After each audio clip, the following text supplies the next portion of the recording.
Very good.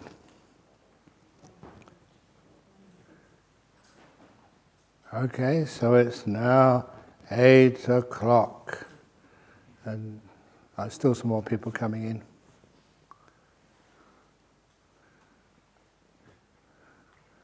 in. This is not like going to the airport and if you're 30 seconds late you can't get on the flight. We practice kindness here.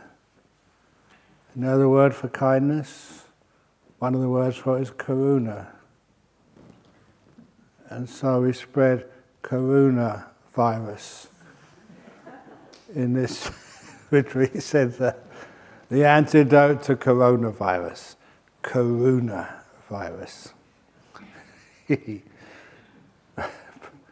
Anyways, any more people coming in? That's it, is it? Okay. So, for anybody who did get COVID, I always say, you must always be positive. And the best blood type? Be positive. But there's always exceptions. And that's when you take COVID tests.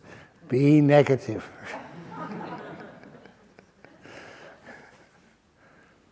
And there is a lot to be said about having a happy state of mind, of just having a positive state of mind, because that happiness does increase your strength of your immune system.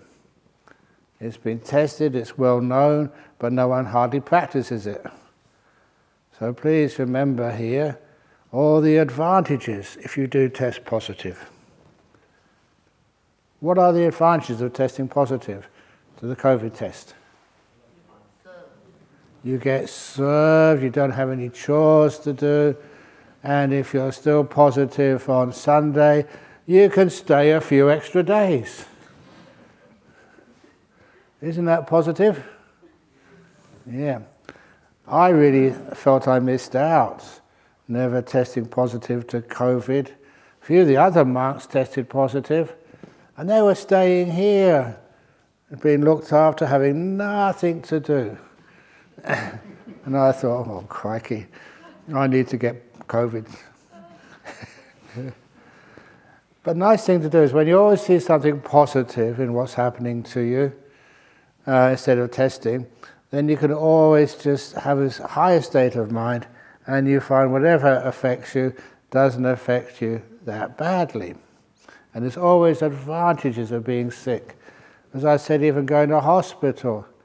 If you've ever been in a hospital, some of these hospitals are wonderful places to stay in. The only negative part of a hospital, to get in, you have to be sick. If it wasn't for that, I go to hospital regularly. It's restful, no one bothers you, and you can really relax all day. And no one ever... The last time I went to hospital, to let you know if I haven't told a story already this time, what was it? That was almost 38 38 years ago. Yeah, 37 years ago.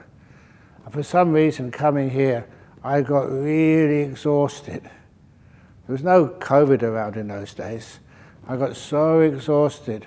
And one of the doctors who came here, a Sri Lankan gentleman, he said, well, look, I'm not quite sure, what you've got, but let us take you into his hospital where he was a consultant.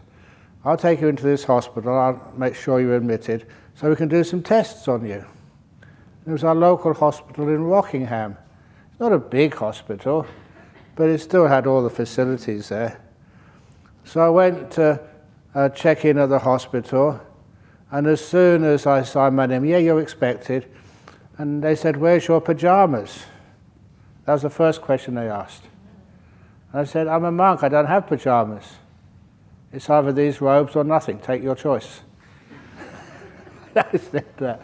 Unfortunately, these were, nice Australian women. We said, oh, okay, we'll take you leave the robes on. So I had my robes on in the hospital. And then, in the ward where I was in, with 3 other gentlemen, that in that ward, you always have your name on there, Ajahn Brahm, and who the doctor is. It was a Dr. Mendes. And Dr. Mendes was quite a well-known gynecologist.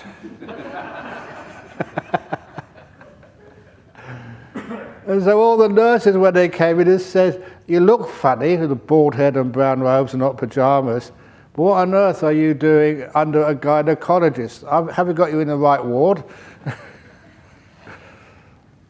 But at least that's just fun and joy. That meant a lot to the other people in the ward. It let you be positive. But one of the stupid things we did, I didn't do this because I'd hardly ever been in the hospital. The other people in the ward, you have these stupid conversations. And if ever you're in a hospital, don't ever have this conversation. They had the conversation of what's the worst medical procedure? And one of them said, I had this procedure, that was pretty unpleasant. Said, oh, that was nothing. This is much worse. And then the other one said, no, the very, very worst, I've been in hospital many times. The very worst is a barium enema. And then one of these poor men in the hospital went white. And that's what I'm having this afternoon. A stupid conversation. So instead of that, at least we can always say positive things. Any illness which anybody has, whatever it is, just always see the positive side to it, crack a few jokes. And if ever I need any surgery anytime, if ever there's any cancer or anything which I have, I say when you go and have surgery, it's also a wonderful opportunity for me to lose weight. Takes something out, much lighter. Anyway, that's not what I was supposed to be talking about today. But I'm keeping consistent. I never talk about what I'm supposed to be talking about. But today, I wanted to kind of continue on with what I was saying even last night. I was reading through the suttas last night, or yesterday afternoon. I wanted to continue about this breath meditation.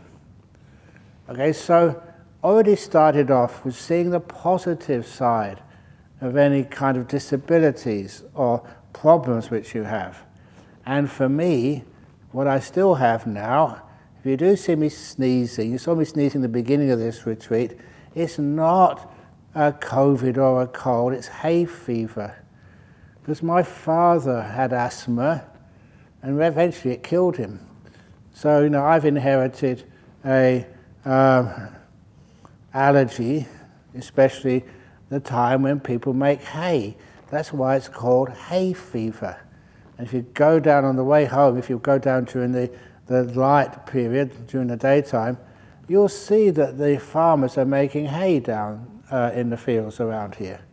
And the wind at night blows all the pollen to come and irritate me.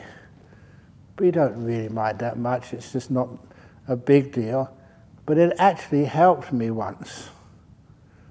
Because when I was first taught meditation, like many of you, I was taught that what meditation is to watch the breath at the tip of the nose. That is totally wrong. The Buddha never said that. But that's how I was taught when I began.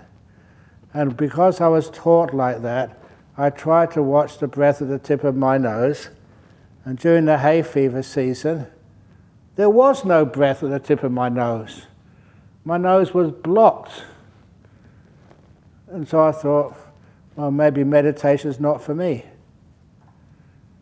But then I learned from the Burmese tradition, you can watch the breath at your belly. I thought, I can still meditate. The problem was, on these meditation retreats, people keep 8 precepts. And when I started watching the belly area in the afternoon or evening, I was a young man. I felt hungry. That didn't work either. I just had this enormous hunger that, oh. So I thought I'd have to give up meditating.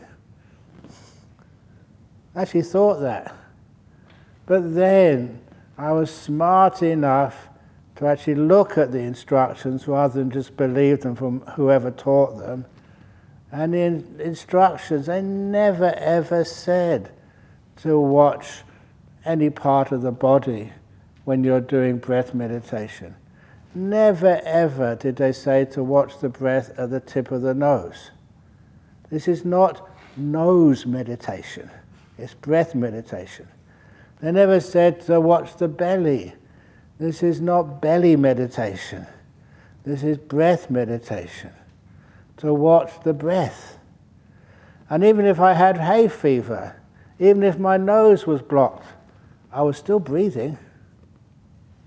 I was breathing somewhere. So I could just watch the breath, not the nose, not the belly, not any particular part of the body. And these days, when I teach meditation to people who have never meditated before, I start with just asking them a question, give them a test. Close your eyes. Just watch 3 in-breaths, 3 out-breaths. And they do that, easy. Everyone does. No one has any problem. And then I ask them, how did you know you were breathing in? How did you know you were breathing out? And they kind of, well, I don't know. But they knew they were breathing in and breathing out. It doesn't matter how blocked your nose is, or just how hungry you are in your belly. You can still know you're breathing in or breathing out.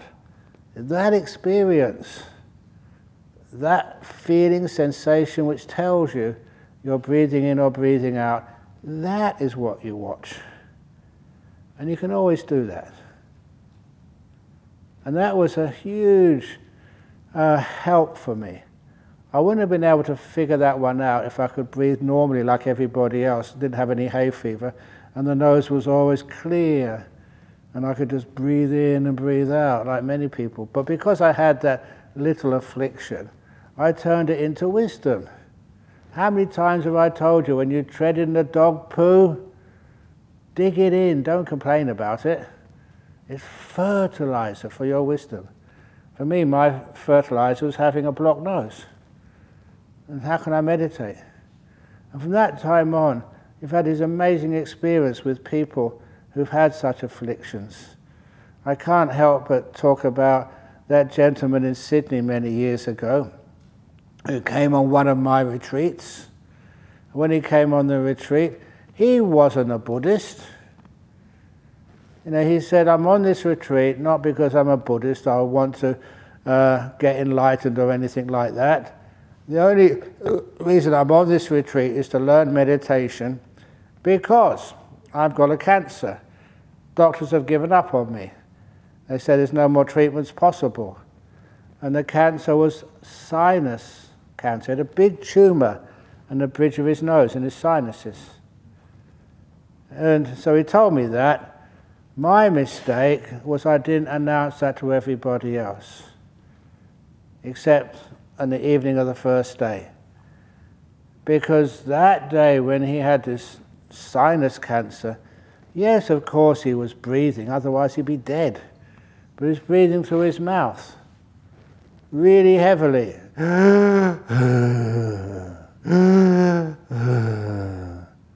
Now if you were listening to that for 1 whole hour, that would just be really irritating. And that's what happened in the question time, the Q&A. All the questions were about the same. Ajahn Brahm, can you please ask people to breathe quietly during meditation? It's like, the banging the doors in your cottage. Can you please ask people not to bang the doors? This was actually in the meditation hall. Please ask people not to breathe loudly. It was irritating them. So actually, when I mentioned the reason for this, the cause, that this gentleman had this huge tumour in the bridge of his nose, in the sinuses. No one ever complained after that. It was beautiful that all those retreatants said, oh no, please breathe as loudly as you can. When they realized it wasn't sort of any heedlessness on his part, he wasn't doing this on purpose, it's all he could do to keep alive, just people started to change their irritation into kindness. That's the first thing I saw, which was beautiful. No one complained. I said, does it still disturb you? He said, well, it kind of, it's not peaceful, but I know why. And how can you ever feel irritated when this person is meditating to try and find a cure for this cancer and save his life? I can't get angry at him at all, but just give him lots of support, which is quite beautiful. The kindness is always part of our path. And anyway, what happened was nothing. At the end of the retreat, the last interview, he said, nothing's happening. I still got my nose blocked by the tumour.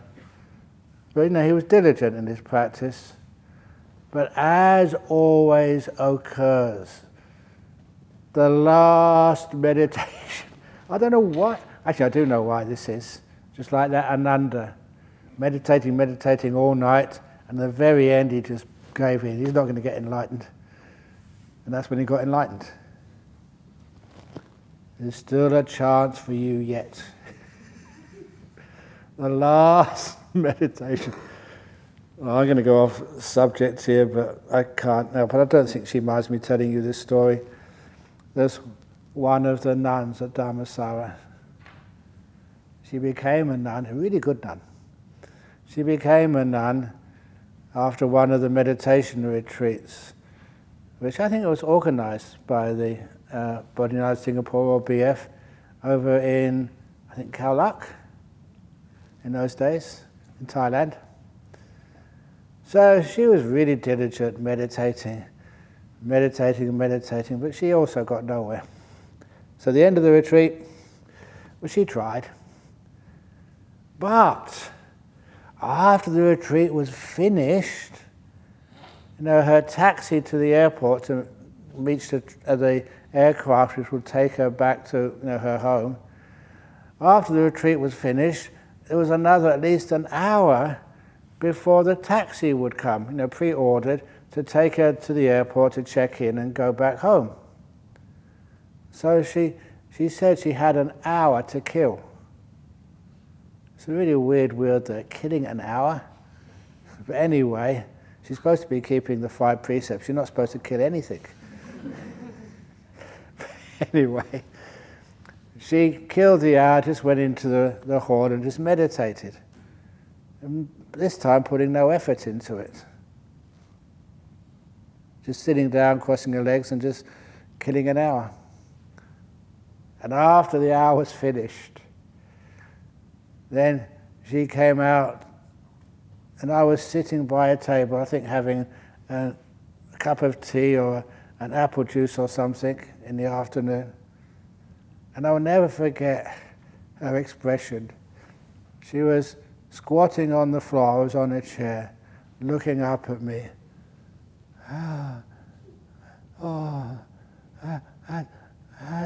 Ajahn Brahm.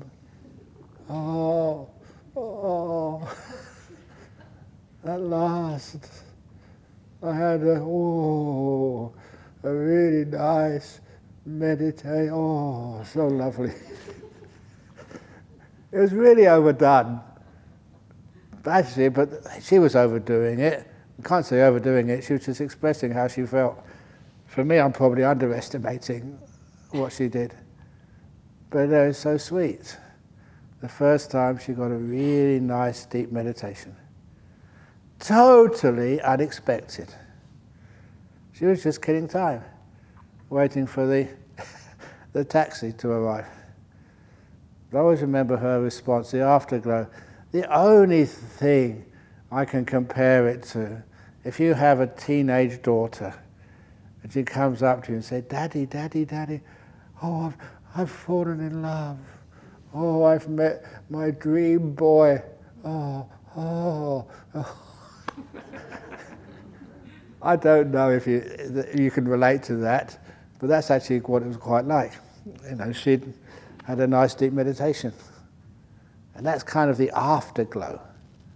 But anyway, this guy over in Sydney, again, the very, very last meditation. We'd already actually finished off most of the retreat, and I was in a car about to sort of leave to get to Sydney Airport to get my flight back to Perth. I've got many responsibilities. And this guy came running after me. Ajahn Brahm, wait. He realized that something had happened.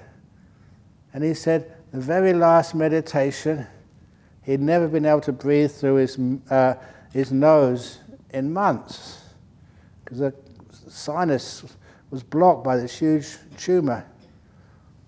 And he said during the very last meditation that day, after we formally finished, he heard a popping sound. Pop. And he could breathe through his nose. Now that's just a little story for you. For him, it was mammoth. And the tumor just then grew again and blocked his nose. But he had a minute of being able to breathe through his nose, which he said was amazing. No doctor had ever been able to do that. Meditation could do it.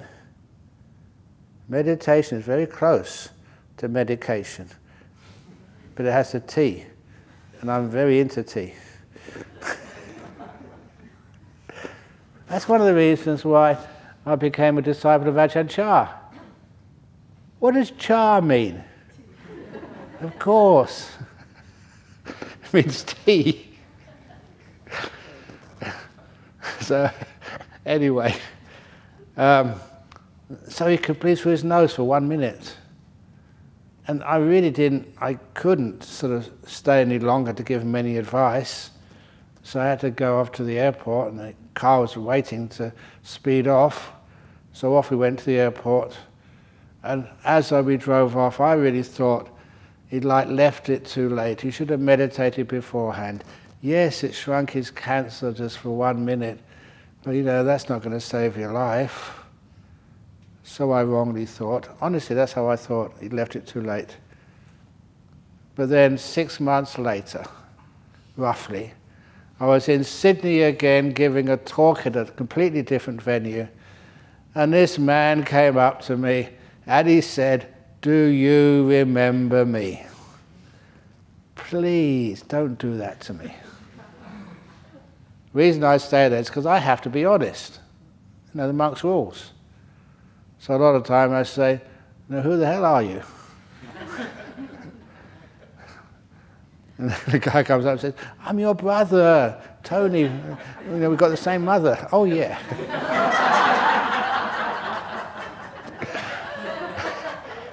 That is an exaggeration.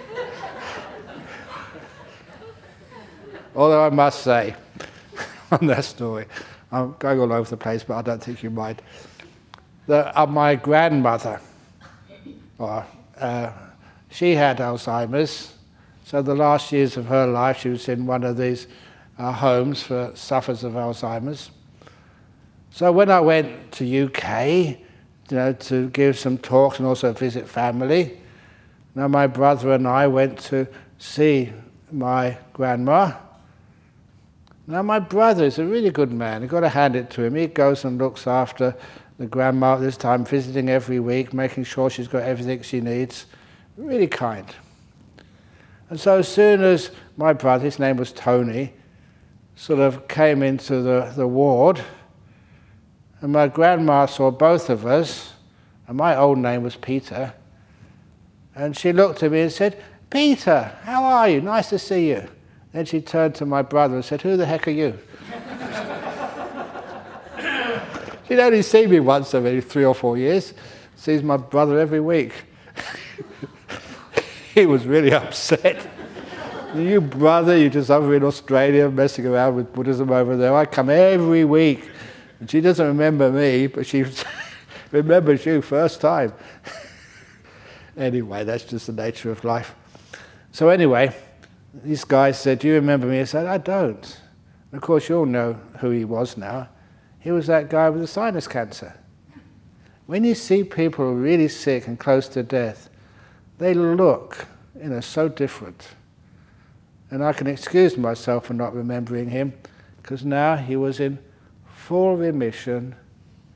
The cancer, the sinus tumor had totally vanished, because he just carried on doing what I told him in that retreat over in Sydney. And he said, "I had to come here to say thank you." You actually saved somebody's life. And it shouldn't have been saved. He should have been in a grave somewhere. But he was fine. And he said, "Don't worry about not recognizing me. Sometimes I don't recognize me when I look in the mirror. I'm healthy now." And I asked him what he was up to, and he said, "I'm going to be teaching what you taught me as much as I can, as long as life lasts," because it was so valuable. And experiences like that make me feel really soft and warm and give me energy to teach some more. It works. But no, he couldn't breathe through his nose. And he still got these nice meditations and cured cancer, his own cancer. Now, for you, you don't have to watch the breath at the tip of the nose. If that's where the breath is, fine. If it's somewhere else, fine. The only thing is you just watch the breath, that's all. So anyway, if you can watch the breath through your right earlobe, that's ear hole, that's what I meant to say, that's fine too. That's not important, the place. But you're noticing the breath, that is important. But it's important, and I would say thank you for having that hay fever, because it taught me just how to watch the breath rather than watch the tip of my nose. And that's really much more helpful. And I say it's much more helpful because the whole purpose, not the whole purpose, but just an important part of this breath meditation, is for you to find a way to move your awareness from your body to your mind. And it's like you're crossing a stream. First of all, you've got the world of the five senses, what many people call their real world. When you know more, it's never that real. The world of the five senses, what I said the other day, the prison. Got to move from there to get outside into the realm of the mind, get some more perspective. But to do that is not easy, because we have so much kind of attachment to the world of the body and the five senses. So the breath is like a stepping stone in the middle of the stream. You realm of the body where you're aware of the body, and then you step into the middle of the stream where there's a stepping stone, the breath. But it starts off as a body awareness.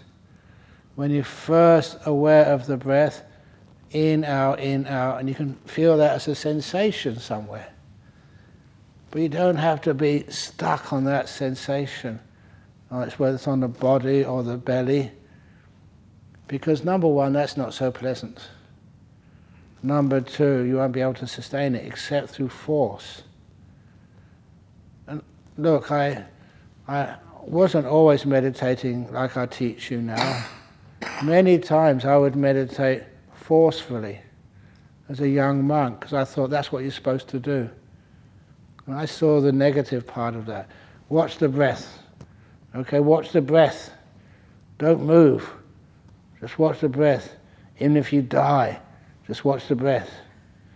And I would do that, and you get more and more tense. And sooner or later you get headache. That's the next part, the next problem about watching the breath at the tip of the nose. For all the time which I was meditating, especially when you learn how to meditate properly, to watch the breath, not the nose, it was always very peaceful and very, very nice. Okay, sometimes you might be tired and fall asleep. Not really fall asleep, just get dull. But you never feel that tightness and tension in you. But one of the first times I taught meditation in Malaysia, I was just so shocked when people asked me about meditation headache. I said, when you get headache when you're meditating? They said, yes. And I said, if I have a headache, I meditate to get rid of the headache, not to get one. I said, what are you doing when you meditate? We focus on the tip of the nose. That's what they said. And I figured it out pretty quickly. I'm going to take my glasses off, keep my eyes open. Look at my eyeballs. When I focus on the tip of my nose, even when I just focus with my mind, my eyes follow. You go cross-eyed. And if you get people meditating on the tip of their nose, even their eyes are shut, if you could peel their eyelids up, you find the eyeballs are also focused on the tip of the nose as well. Anyone would get a headache if you just strain your eyeballs on the tip of the nose. You get a headache across here. And when I taught that, at last, such a simple solution, but it works. If you do the belly, it's not so cross-eyed, but it's still just forcing the eyeballs. It will give you stress in your facial muscles. So you don't need to do that. In fact, it's better not to do that. It's better to let go of the body awareness at this stage as soon as you can. You do the body awareness at the beginning, then the breath, the physical breath first of all. You know the breath going in, you know the breath going out, you know the whole breath. And what happens, I never mentioned this yesterday, when you notice the whole breath from the beginning to the end, we've got a simile, which is in the Visuddhimagga, but I really like the simile because it's just what happens when I meditate. They say it's like sawing a piece of wood. If you've sawed a piece of wood is there, this is the saw. You can see, from the beginning of the moving the saw one way, right from the beginning to the very end, from the end to the beginning, as you saw it backwards and forwards. But after a while, as you focus in, all you see is that little piece of, a little part of the wood, the little section of the wood where the saw blade is touching it. The piece of wood to the left, the piece of wood to the right, you don't notice. It's just this bit of wood now where the saw blade is touching it. And the other thing you notice is as you focus in on where you're cutting the wood, you can't see the beginning of the saw. You can't see the end of the saw. As you zoom in, all you see is the 2 or 3 teeth of the saw in contact with the wood. That's called like focusing. And so after a while, you really don't know whether this is the beginning of an in-breath, the middle of an in-breath, the end of an in-breath. It looks the same. Great. All you see is just like breath in motion. And even the in-breath and the out-breath, when you don't know the beginning of the in-breath or the beginning of the out-breath or the end of it because you're focusing on what's happening right now, you find that even that looks the same. You see the whole of the breath, just in the moment, this moment of breath, and it doesn't it looks like it's always the same. And that is important for meditation. When every moment you're watching the breath is pretty much the same. Because what happens then? The physical perception of the breath vanishes. That's where you get the delight associated with it starting to come up and become strong. And to tell you, one of the, I always like being experimental. One of my experiences, again, still as a lay person, it was really, really hard to find a place to meditate. There wasn't many retreat centres at all in UK. And I didn't really matter what tradition it was.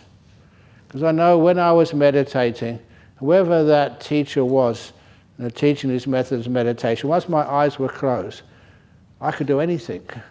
They couldn't read my mind. I could do whatever I wanted, whatever type of meditation I wanted, and they wouldn't know about it. So I would go to Tibetan monasteries and still do breath meditation. I'd go to Zen monasteries. But when I went to this Zen monastery once, it was different. This was in the north of England, Throstle Hold it was called. And there was about a dozen of us on this meditation retreat for the weekend. I'd never done Zen meditation before.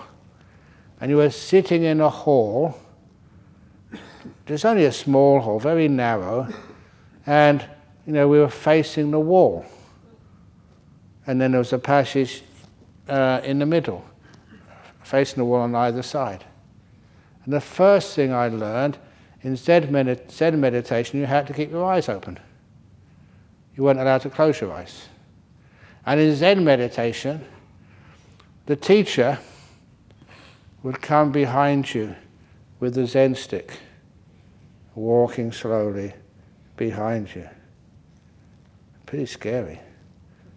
Because if you were nodding, he'd tap you on the shoulder with the stick and then whack, hit you on the back with a stick. And people said it didn't hurt. Pretty nice. You must be a masochist. Like a massage. Massage. And that's not what it sounded like.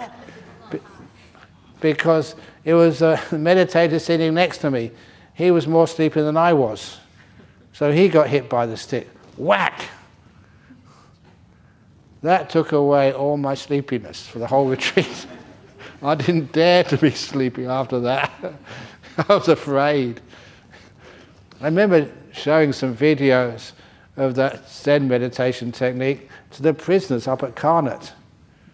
And they were just amazed. They said, Ajahn Brahm, if you try that on any one of us, we'll grab that stick and we'll hit you more hard than you can hit us. So I never tried that. But anyhow, the most important thing of that Zen retreat, and what made it worthwhile for me, was that keeping your eyes open, just staring at this whitewashed wall. Because my eyes were open, there's nothing much to watch. My advantage was I'd already learned some basics of meditation, how to be in the present moment, how to not to be thinking, how to have a silent mind. So you were there just watching this whitewashed wall. And then the wall vanished. And that was just so cool. It was weird, but so interesting. Again, I was not scared. That was highly unusual. You were watching something, like I'm watching each one of you. It's like the screen goes blank. My eyes were very, very good. There's nothing wrong with my brain. But then I soon worked out afterwards, how come that you can't see anything? I said, that's just the ghost coming, don't worry.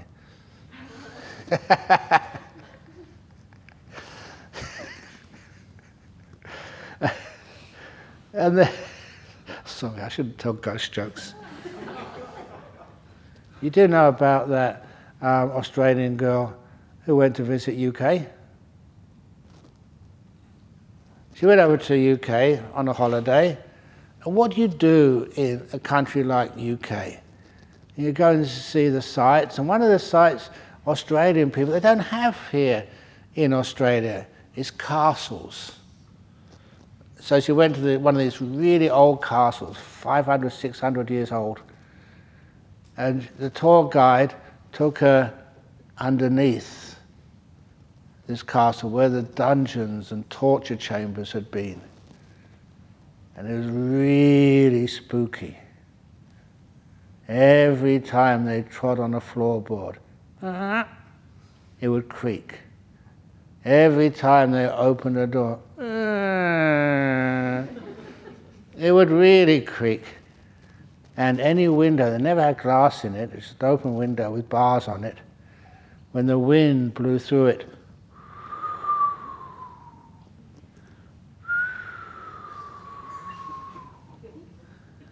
it was really scary.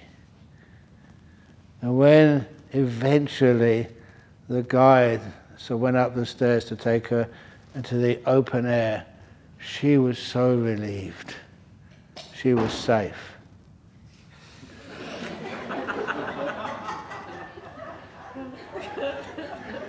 No, leave it. Don't disturb the ghost. This is part of the story. It makes it more interesting. Anyway, when they got to the top, the girl, just really stupid, said, have you ever seen a ghost in this castle? And the guide looked her in the eye and said, I've never seen a ghost in this castle. I've never seen a ghost ever since I started working here. And the woman felt relieved. Until she asked, how long you been working here? Over 300 years. It was a ghost. But anyway, where was I going with this? Seeing a whitewashed wall disappear. This is just any doctor, anatomist or whatever knows that's just how the senses work. If there's a sound, like the sound of the aircon, can you hear it now? After a minute or two, you won't be able to hear it anymore. Because your brain is actually wired only to notice things which change. If there's a constant sound, a background sound, an ambient sound, after a while it's not important anymore. The brain decides, doesn't have to pay attention. There's more things to do. The feeling in your bottom sitting on the cushion or the chair, whatever you're sitting on, can you feel it now? Yeah, of course you do. It's always there, but after a few moments, it will disappear. The brain is very efficient like that. What is constant disappears. And that was such an important realization, insight for me when I was doing that Zen retreat, because I knew that that's how we get the body to vanish and get in touch with our mind. By stillness. You don't need to have a perfectly quiet place for sound to turn off. As long as it's like an ambient sound, it doesn't change. And after a while you can't hear sound. Physical body feelings, like the ache in your bottom, as long as it doesn't get worse or get better, stays the same, it vanishes. Smells. As long as anyone who had baked beans this morning sits in the back and with no one behind them,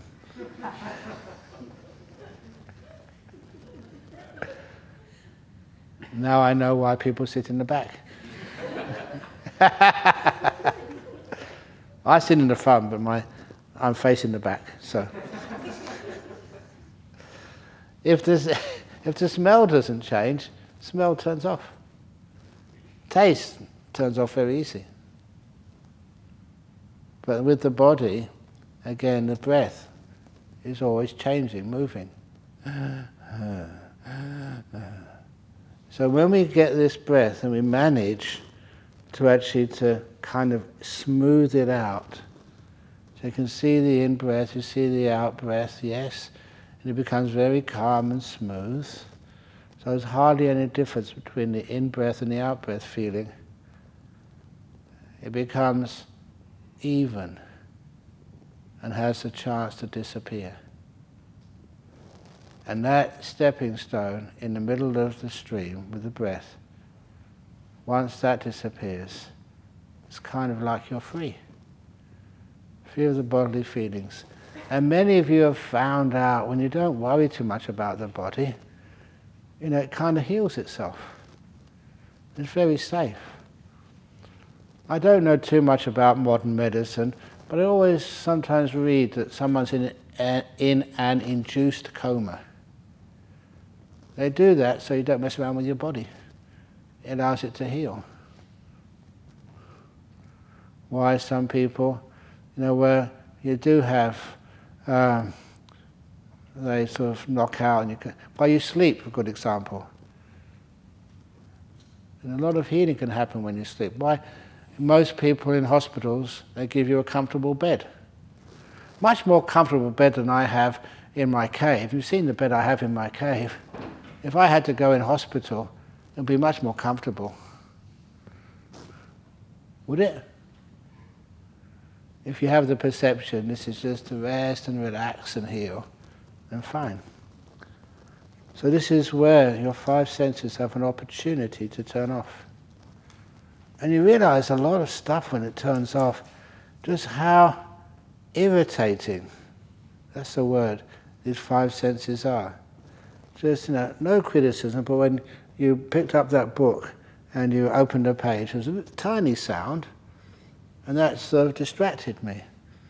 I had no choice but to hear it. When there's a loud sound,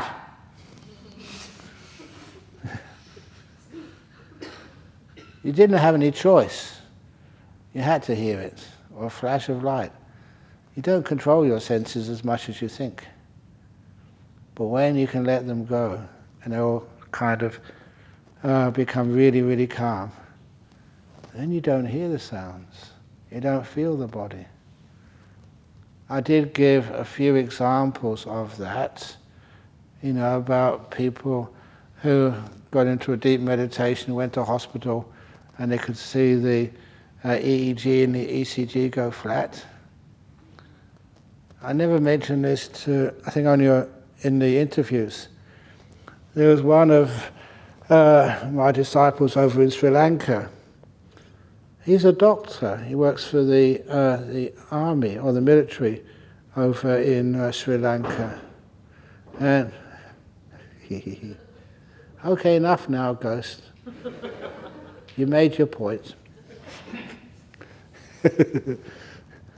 And in Sri Lanka, he was a doctor, but he was also really interested in meditation.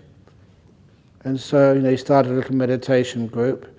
The last time I saw him, that I was in one of these hotels, just resting after, doing some of these conferences, which I ended up doing so often. In one of these conferences in Sri Lanka, the concierge rang my room and said, "There's one of your disciples here to see you. Is that okay?" "Oh yeah, okay, fair enough." So he came up with about 15 of his disciples.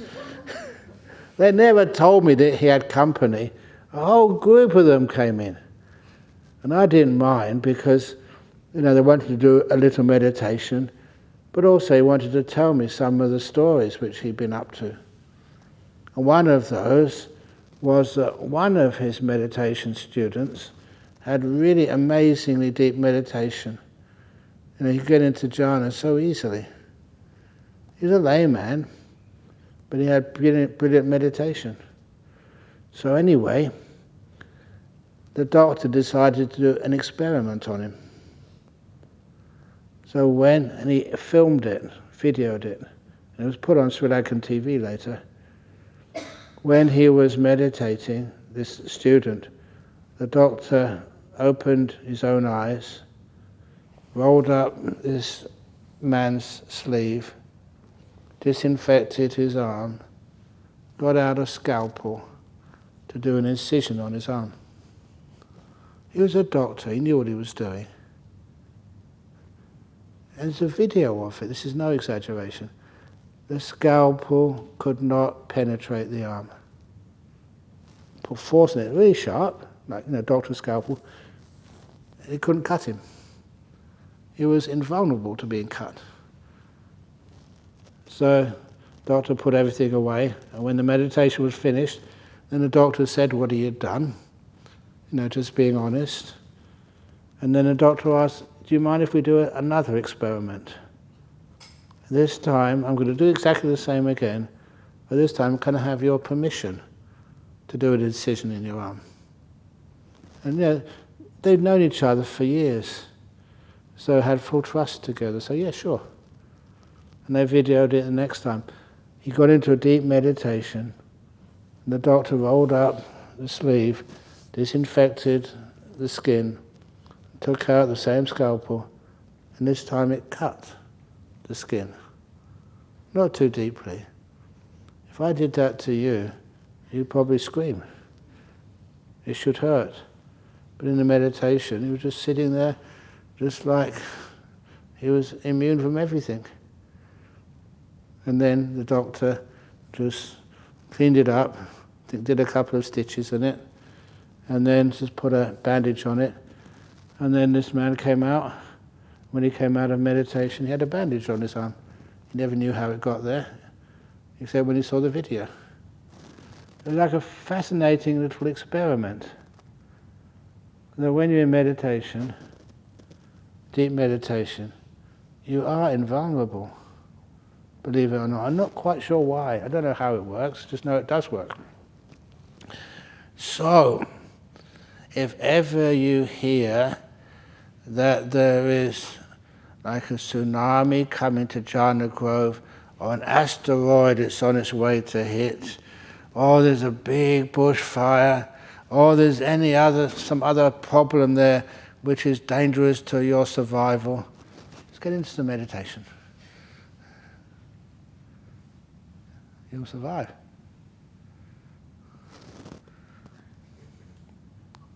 Believe it or not. And also be prepared. If one of you meditators gets into a deep meditation and sort of your family friends don't know the difference between deep meditation and death, and they take you to the mortuary to cremate you. I've seen the crematoriums in Singapore, and they put you in this chamber and then turn down the gas or whatever to such a hot temperature. If you're in a deep meditation, don't worry about yourself. You'll be fine. Be concerned about those poor attendants who, when they open, they'd say, "Hi." I'm still here. That's how it works. It's very rare, because very few people do those deep meditations, but some do. So that means you're invulnerable, you're incredibly safe. And I say that because that some of you will have fear when you go into these deep meditations. You're going to places you've never been before. Don't worry. Other people have been there, and they're completely safe. And if you go in those places, and afterwards you come back and say again, thank you, it is incredibly safe and beautiful and energizing. The benefits to you.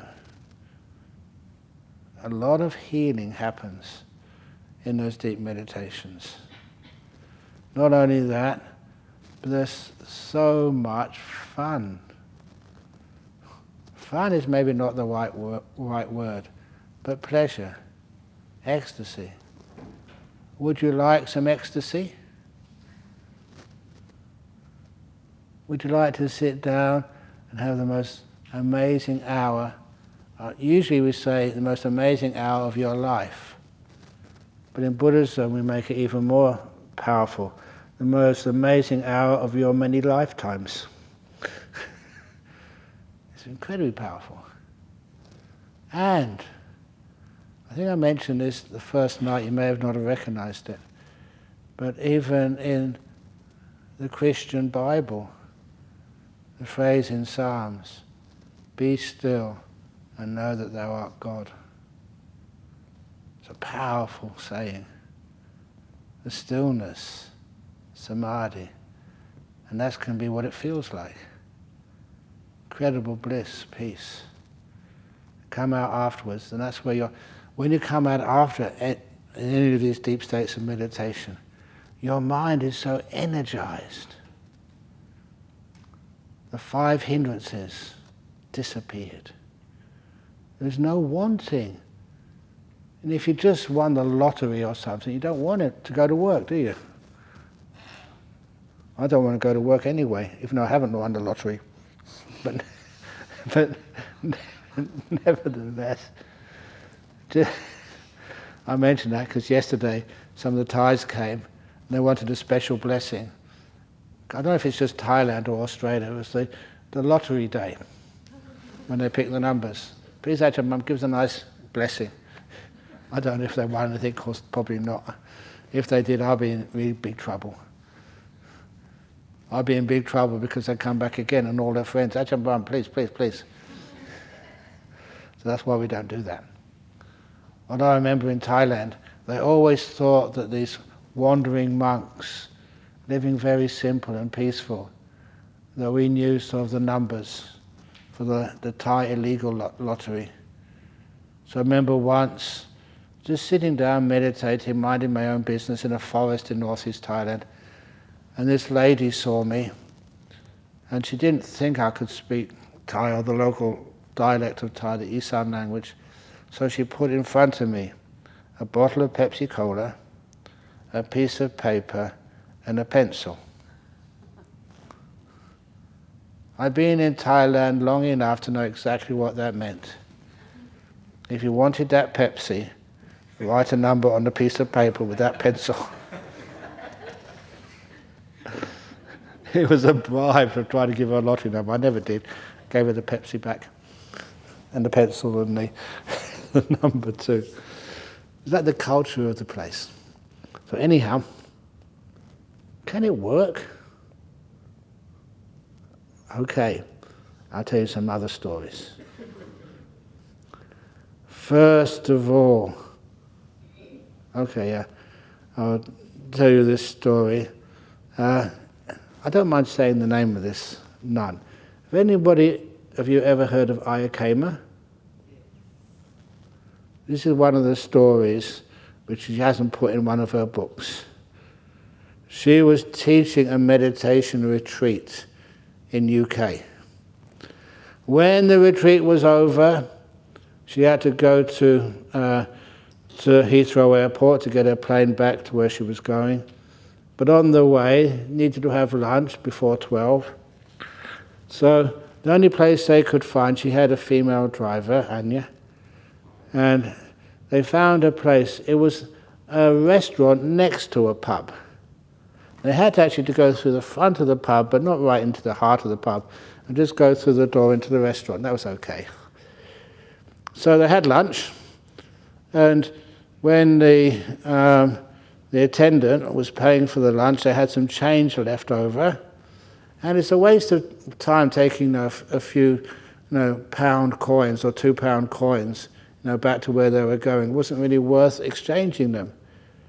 So in the front of the pub, there was a slot machine.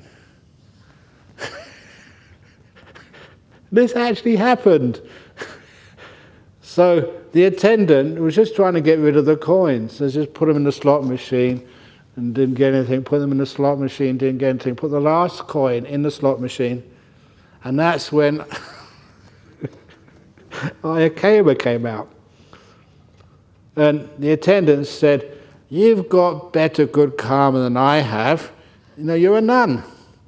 So pull the handle." And in one moment of heedlessness, the nun pulled the handle. She shouldn't have done that. No exaggeration.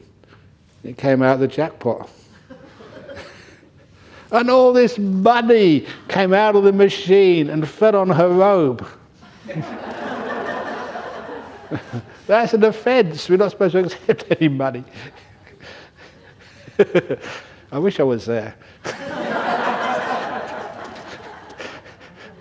But anyway, so the bartender, everyone in the pub there went totally quiet. They were really shocked, especially these strangely dressed people just winning the jackpot. And the bartender rang a little bell and announced that the jackpot has been won, and according to their tradition, where they can't make any exceptions no matter who won it, the winner has to buy a free round of drinks to everybody in the bar. So Ayakema had to buy gin and tonics and beers and whiskies for everybody in the bar.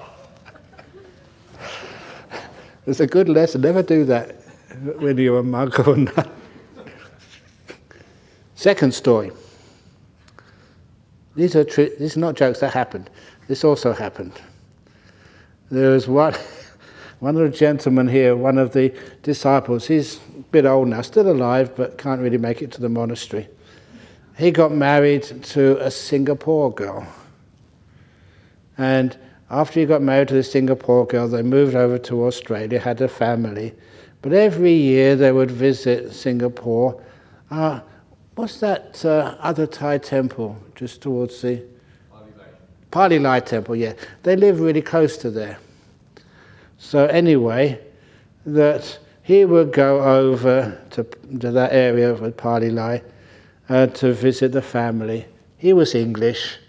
And every time he got bored stiff, just listening to his wife chatting, to her friends and relations. So his brothers-in-law took pity on him. Let's take you out somewhere. Where they decided to go was the racetrack. And he never goes gambling, but he thought, we've got nothing else to do. So he agreed and went to the racetrack. Are there many racetracks in Singapore, just one? This was quite a few years ago. Okay. But anyway, they went to the racetrack. But before going to the racetrack, according to Singapore tradition, they went to one of the lucky temples. And when they got to that lucky temple, they didn't tell me where it is. When they went to that lucky temple, it was actually quite dirty. So they all got together and got out the brooms, swept and mopped and cleaned the temple. And that's really important.